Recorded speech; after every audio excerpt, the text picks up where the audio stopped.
Assalamualaikum warahmatullahi wabarakatuh. Kami mengucapkan kepada Bu Aris selaku guru model, kemudian Bu Marsini selaku kepala sekolah, Marianto selaku kepala sekolah, Pak Yatno selaku kepala sekolah, dan Pak Iskandar sebagai kepala sekolah sekaligus sebagai observer. Pesan kami selaku pengawas binaan mengucapkan terima kasih sesuai dengan amanat kurikulum 3. Kita ini harus memberikan perubahan yang positif terhadap proses pembelajaran atau praktek pembelajaran yang dilaksanakan di SDN Sendang saat ini. Semoga perubahan nanti bisa mengantarkan anak didik kita sesuai dengan kurikulum yang kita gunakan, sukses untuk kita semua. Berikutnya pada kurikulum ini kita mendiferensiasi, yang artinya seorang guru harus mampu ajar dengan baik sesuai dengan kebutuhan siswa yang bermacam-macam ini. Merubah mindset kita agar membuahkan hasil yang baik sesuai yang dipraktekkan oleh Bu Aris. Semoga mengantarkan kepada kita semua untuk mensukseskan pendidikan di sekolah dasar ini di seluruh pelosok tanah air. Mudah-mudahan nanti bisa diikuti oleh guru-guru yang lain dan Pak Kepala Sekolah cara membina atau observasi atau menupervisinya bagaimana, terapkan dengan baik sesuai dengan kurikulum yang kita alami pada saat ini. Terima kasih Pak Pengawas dan Bapak Ibu Kepala Sekolah dan keluarga sekolah SDN 1 Sendang. Kami dari hasil pengamatan mungkin ada beberapa hal yang perlu saya tanyakan pada guru praktek. Mungkin mohon dijawab karena ada hal yang perlu dituntas, kami akan menurut bingung. Di angan ibu selaku pengajar dalam proses penalaran tadi, dalam pembelajaran tadi, fokus yang diharapkan oleh seorang guru, perasaan dari seorang guru itu bagaimana? Itu satu. Yang kedua, proses penalaran ini apakah mengarah kepada sebuah karakter atau pada hasil? Itu yang kedua. Yang terakhir, kalau seandainya seorang guru dalam menghadapi siswa, dalam mendidik, mengajar peserta didik untuk membicarakan secara publik berbagai proses dan strategi penalaran dalam perencanaan masalah. Kalau seandainya ada seseorang atau siswa yang mungkin kurang sesuai harapan dari seorang guru, mungkin apa yang menjadi cara itu untuk menangani? Untuk yang pertama, untuk fokus itu tentu saja ke peserta didik. Fokusnya pada proses dalam pembelajaran itu seperti apa, yang jelas peserta didik semuanya terlayani dengan baik. Itu untuk fokus yang pertama. Kemudian yang kedua, tentu saja kami mengharapkan karakter yang baik untuk anak-anak. Harapannya anak-anak itu fokus yang pertama tetap karakter, bukan hasil. Hasil itu setelah memiliki karakter yang baik, tentu saja anak-anak akan mencapai hasil yang maksimal. Untuk yang terakhir, memang tidak semua yang kita harapkan itu bisa kita dapatkan, Pak. Tapi ya ketika apa yang kita harapkan tidak kita dapatkan, ya tentu saja kita menerima, karena bagaimanapun anak-anak itu memiliki kemampuan yang berbeda-beda ya. Harusnya kita harus perbaiki cara kita mengajar, mungkin ada yang kurang maksimal seperti itu. Terima kasih. Yang jelas kami yang kedua ucapan terima kasih. Memang menjadi seorang guru sangat sulit dan memang ada sebuah panggilan hidup. Mengapa kalau kami bilang guru itu arti saya selalu ini? Memang seorang juang guru memang membutuhkan ekstra tenaga dan juga hati nurani. Kalau ibu menulis atau membaca apa yang saya catat itu dari yang pertama mungkin Pak Kaisang biar sama apa yang mau diharapkan. Banyak catatan kalau kamu melihat itu guru alis dalam menangani siswa kamu salut dan luar biasa. Dalam hal ini kamu bisa membuktikan dari proses apa yang harus kamu tahu dan kamu bertanggung jawab dalam pencapaian apa yang menjadi tujuan bersama, baik untuk bagaimana mengangkat potensinya anak, bagaimana mengkondisikan, bagaimana cinta ibu pada anak, ada siswa yang mungkin ibu tadi ada di belakang ini tadi memang kamu paham, mungkin ini ada anak yang kurang dalam berliterasi dan sebagainya. Itu memang ibu upaya mengarahkan, itu adalah hati ketulusan bersama. Kalau ibu mengambil catatan kami, apakah tidak ada atau kurang lengkap dan sudah lengkap, kami rata-rata sudah lengkap yang kami tulis, yang artinya upaya yang ibu lakukan memang sudah upaya maksimal. Dan selanjutnya untuk kaitannya dengan lingkungan dalam emosi konal dalam menanggapi anak-anak yang ada di ruangan ini tadi, ya ibu sudah memberikan rasa sayang dan terus mengarahkan anak-anak dalam berkelompok dan memuatkan. Dan juga ada pertanyaan apakah risiko yang dilakukan, ibu guru sudah melakukan tepuk tangan yang dilakukan anak agar lebih fokus tadi. Betul, jawaban yang paling terakhir ibu mengarah kepada sebuah fokus. Betul, itu tadi ibu juga melakukan sebuah semangat dan nyanyian semangat tadi untuk upaya menjaga konsentrasi. Tadi ibu sudah melakukan. Itu juga ada pertanyaan yang apakah bahwa peserta didik boleh mengkritik ide peserta didik? Ya, memang ibu sudah melakukan kesepakatan. Ibu sudah berupaya lagi mengancapkan sebuah numerasi jam kesepakatan. Jam 9 kita harus 15 menit, memang belajar kita ada numerasi itu memang seperti itu. Walaupun konteksnya beda dengan pembelajaran, itu sudah dengan media di ruangan ini sudah memberikan upaya-upaya itu. Dan selanjutnya rekomendasi yang perlu kami lakukan, karena item yang kami lihat itu banyak selain yang saya tanyakan tadi. Rekomendasi untuk perbaikan untuk siklus berikutnya. Kalau kami Pak Nari ada 4 pendapat. Yang pertama, ya memang anak harus berani bercerita, tidak hanya membaca, berani bercerita, lalu lebih dalam menyiapkan dramatisasinya, mungkin lebih mengena, baik itu ada teman kelas, mungkin dalam upaya main peran dan karakter, artinya tidak hanya di bacaan teks, tapi ada seakan-akan main peran itu akan melekatkan pada anak-anak. Untuk yang numerasinya bagaimana cara mengajarnya, mungkin ibu bisa mencari pemancing, salah satunya berapa tokohnya, tidak tokohnya, itu berapa tokohnya, karena ini kita akan garap numerasinya. Tokohnya kira-kira berapa ya, ada 4, kancilnya ada berapa tadi, ceritanya tadi ada apa, itu ada arah ke nilai jumlah, dan jumlah itu tidak hanya 1, 2, tapi apapun mengarah. Dan berikutnya ada perkuat numerasi, memang belum melekat dalam itu mematang lagi numerasinya, artinya memang literasinya sudah 80, numerasinya hanya beberapa titik tadi, artinya penguatan ke situ perlu kita penting.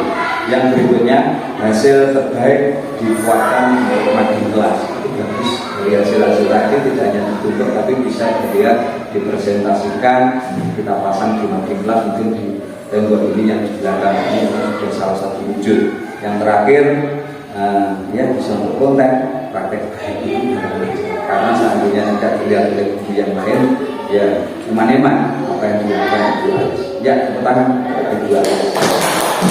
Pas. Terima kasih pada teman-teman praktek pembelajaran ini, mudah-mudahan sukses mengantar anak didik kita. Ya. Perkenalkan, kami dari kelompok 2 akan menyampaikan hasil diskusi kami. Sebelum itu perkenalkan, nama saya Dilan. Di samping kanan saya ada Dilan dan di samping kiri ada Nanda. Hasil diskusi kami disampaikan oleh Dila. Kami akan menjelaskan tentang unsur-unsur intrinsik pada cerita di atas. Judul cerita tersebut adalah prinsip kecil dan burung bibit. Kemudian kami akan menjelaskan unsur-unsur intrinsik pada cerita tersebut.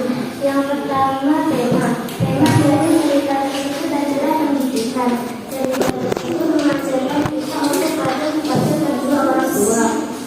Alur yang diceritakan adalah alur maju, karena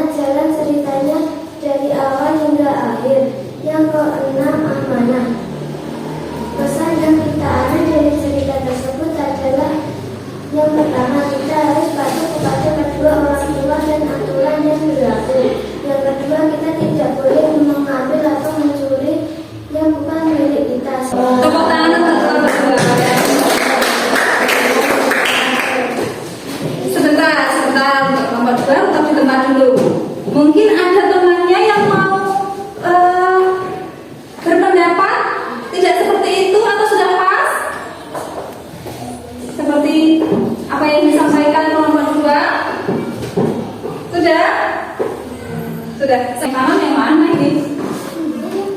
Yang kanan siapa? Oh iya, terus yang kiri? Akan. Ya lanjut. Kok tidak dilihat tenangnya? Unsur intrinsik yang pertama adalah tokoh. Tokoh adalah pemeran atau pelaku dalam sebuah cerita. Tokoh dalam cerita tersebut tulis. Yang terakhir amanah. Amanah adalah pesan yang disampaikan yang melalui cerita. Amanah dalam cerita itu adalah jika menginginkan sesuatu harus meminta izin kepada pemiliknya karena tidak akan tahu akhirnya.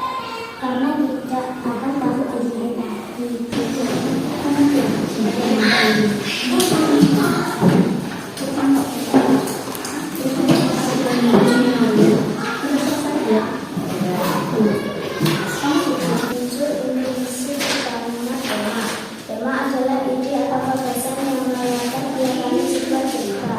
Tema dalam cerita cita-cita dimulai adalah Semuanya sudah melakukan diskusi dan mempresentasikan hasil dari diskusinya masing-masing kelompok. Kesimpulannya apa yang sudah kita pelajari hari ini?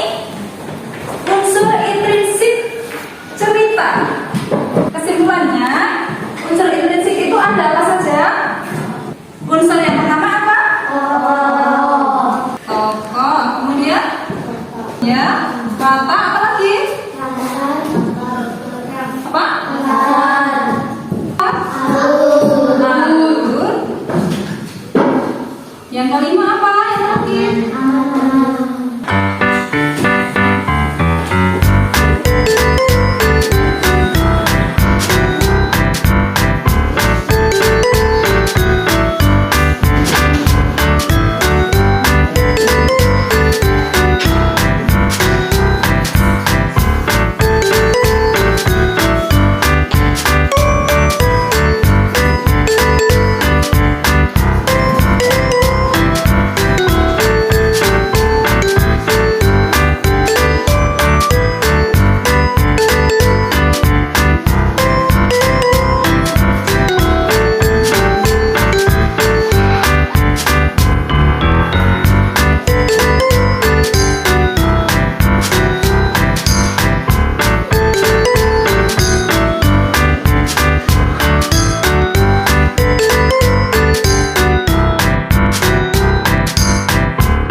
Kan ya, disiapkan berdoakan.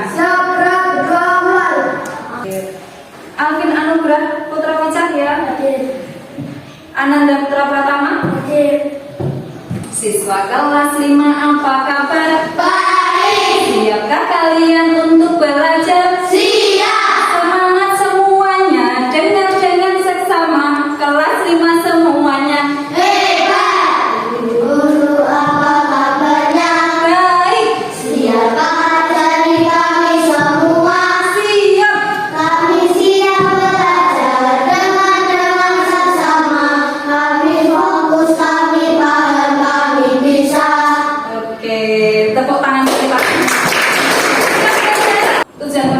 Yang hari ini yang pertama, melalui kegiatan berbicara dengan volume dan konteks yang tepat dan jelas, peserta didik dapat membaca cerita atau bacaan dengan intonasi yang tepat.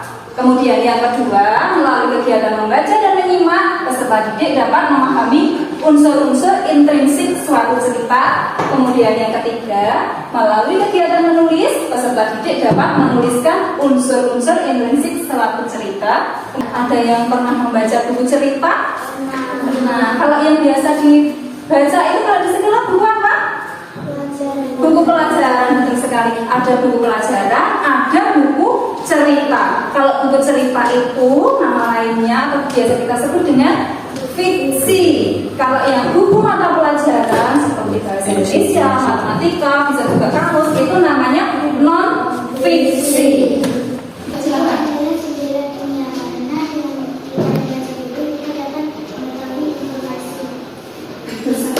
Buku adalah jendela dunia katanya Maren. Yang mana gimana? Tepuk tangan untuk Maren. Buku adalah jendela dunia. Karena dengan membaca buku kita bisa menjelajah dunia. Kita bisa tahu keadaan di seluruh dunia. Karena semuanya ada di buku itu ya. Kira-kira ada yang lain mungkin? Kira-kira isinya apa ya? Coba kalau ada buku hanya melihat dari sampulnya, kira-kira kalian bisa tidak menebak isi dari buku itu? Kira-kira bisa tidak? Bisa ya, kita lihat covernya. Kan biasanya kalau buku itu di sampulnya atau cover itu dibuat semenarik mungkin, sebagus mungkin. Dari buku itu kira-kira ada yang buku sejenis. Misalkan buku itu ada fiksi, ada non fiksi. Cara membaca cerita sesuai dengan tanda bacanya harus diperhatikan. Intonasinya harus seperti apa? Contohnya, ini ada kelinci kecil dan burung pipit. Didengarkan ya. Masing-masing, saat ini ada wabah penyakit yang sedang menyebar ke seluruh hutan. Aku bosan, aku sudah 2 minggu berdiam di sana, jawab kelinci kecil. Pikirannya menari-nari teringat pesan ibu tadi pagi. Ibuku bilang hanya induk-induk binatang yang boleh keluar secara bergantian untuk mencari persediaan makanan. Bila bertemu dengan binatang lain, tidak ada yang boleh bersentuhan. Harus menjaga jarak dan kebersihan supaya tidak tertular penyakit ini. Ibuku pun mengatakan hal yang sama, Ma, tetapi aku tidak mengajukannya. Diam-diam aku pergi dari sarang dan inilah yang terjadi. Sebaiknya kau segera pulang dan minta maaf pada ibumu, balas burung pipit. Iya, aku akan segera melakukannya. Terima kasih burung pipit sudah menyadarkanku. Tanda tanya, jika ada tanda seru. Semuanya sudah tahu ya? Sudah cara membacanya semuanya tahu? Tahu kan tadi sudah ada contoh membaca. Unsur intrinsik cerita. Unsur intrinsik cerita yaitu unsur dari dalam cerita yang membangun sebuah cerita biar ada jalannya cerita. Kemudian unsur intrinsik cerita itu terdiri dari apa saja? Yang pertama ada tokoh, kemudian watak, alur, kemudian amanat. Tokoh yaitu pelaku yang ada di dalam cerita itu. Ada siapa saja pelakunya? Siapa yang menjalankan kegiatan, menjalankan cerita? Kemudian watak itu sifat dari tokoh dalam cerita. Watak itu ada baik, jahat, bijak